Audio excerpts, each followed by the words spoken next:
to like and share and subscribe. Yay!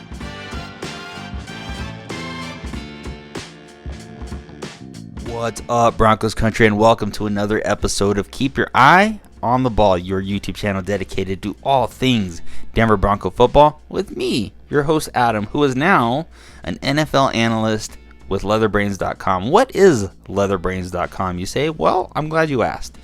Leatherbrains.com is a new site that I am going to be an NFL analyst for, covering the Denver Broncos and general NFL topics. So if you have something that you want me to get out in written form, drop it in the comments and I'll get that out to you. They will also be getting more eyeballs on my YouTube channel and my TikTok channel, so I'm really excited to start getting work pumped out for them. This week we'll be covering the Denver Bronco offensive line, a group that I think will have a very solid starting five, and it could be questionable, to say the least, for the backups and the best of the rest. So without further ado, let's get into the episode.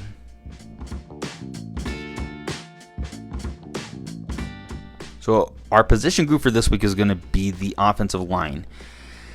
If I did it the same format, the way that I've done everything else, it's just going to take way too long. So what I'm going to do is I'm going to give you my starters, little blurb, backups, little blurb, and the best of the rest, little blurb. If I did it the same way, it's just going to take way too long, and I want to make this a little bit tighter for your viewing at home. So again, let's get into it. I'm going to be as quick as possible on this. So let's move to our starters. At left tackle, we have Garrett Bowles, easily our steadiest offensive lineman, and a guy who is in a bit of a limbo right now as far as his contract is going. I think he is solid, but not quite elite, and that makes his contract situation interesting. He will be the left tackle this year, so at least we have that. Next year, who knows? At the other guard spot, we have Quinn Miners. Not much to say about Miners. The Belly is our best offensive lineman. He is a road grader in the run game. He is nasty and physical, and he is improving every day as a pass blocker. I think he should have been a Pro Bowler the last 2 seasons. Just my thought. At the other guard spot, we have Ben Powers. I liked the pickup from Baltimore last year, and then he was just very uneven, and I think that there's more that he left on the field last year. I'm hoping that he has a bounce back year this year. And then at the other guard, or the other tackle spot, we have Mike McGlinchey.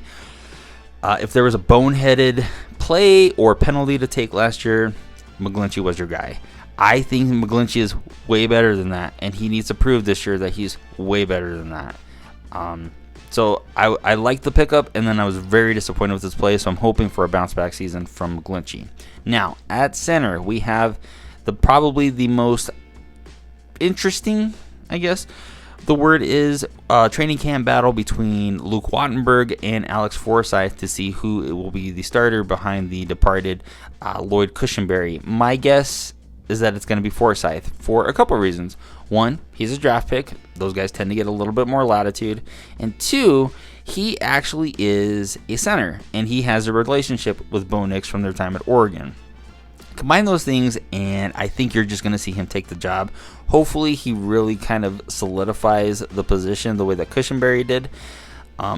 As far as Wattenberg, I will talk about him a little bit in my backups, but those are your starters right now. And I think it will be one of the more steady groups on the team and could be a strength as well.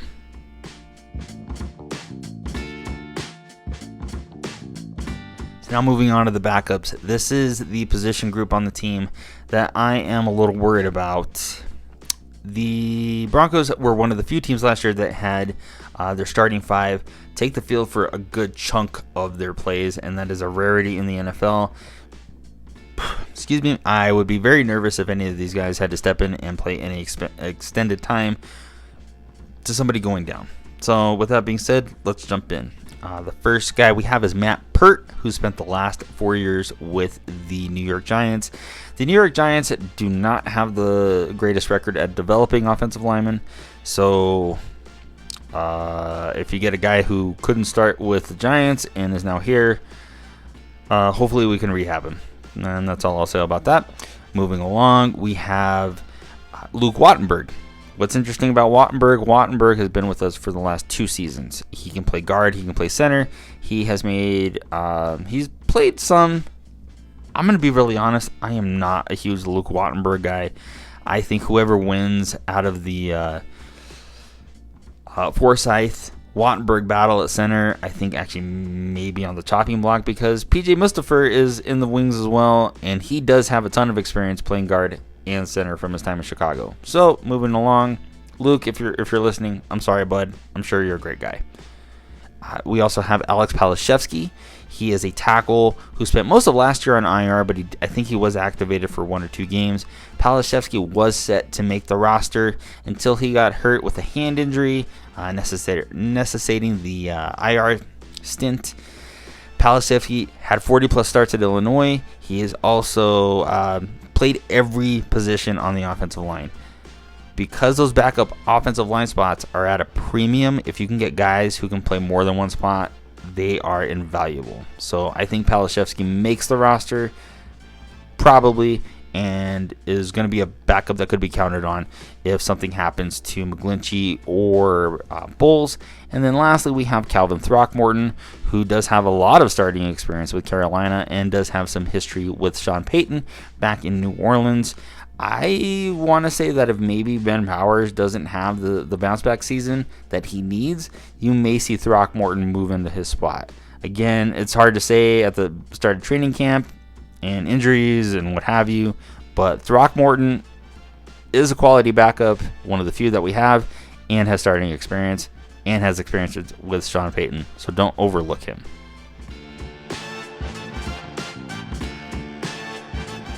So moving on to the best of the rest, we have PJ Mustipher. As I said before, Mustipher could be on the street at the end of camp. He could be a starter once the season starts.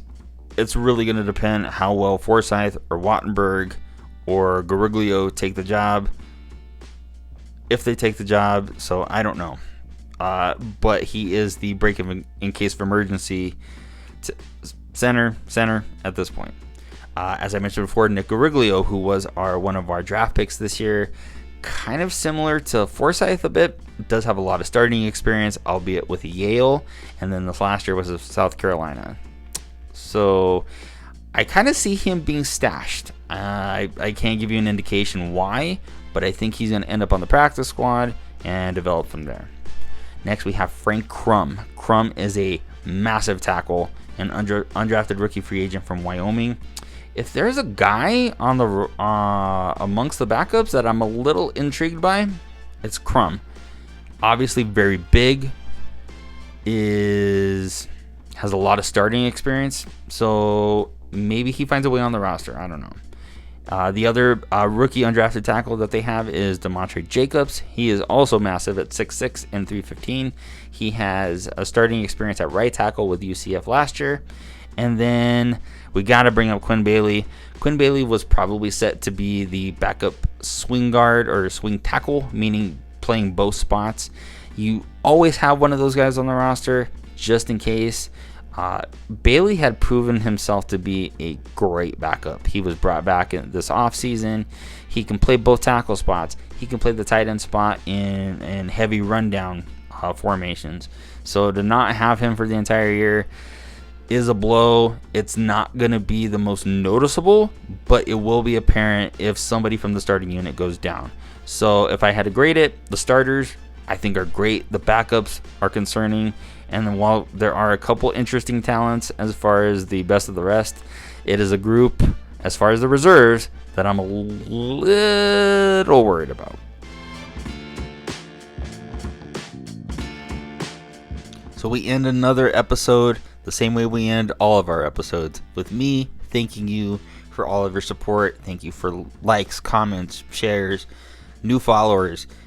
With me partnering with Leather Brains now, I'm really excited to get this in front of more eyeballs, and I'm really excited to see where this grows now. I'm starting to see some seeds being planted and to seeing those grow into something. What it is yet, I don't know, but I'm definitely excited at where it could end up.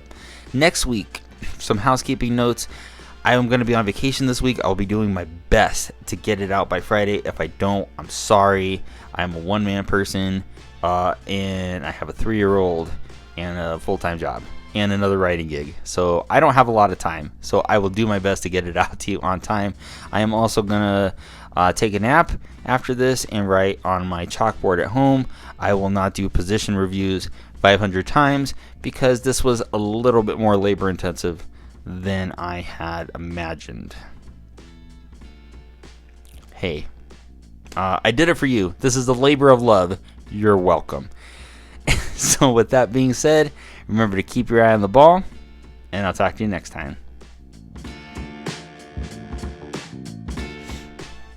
Hold on, I gotta get a drink.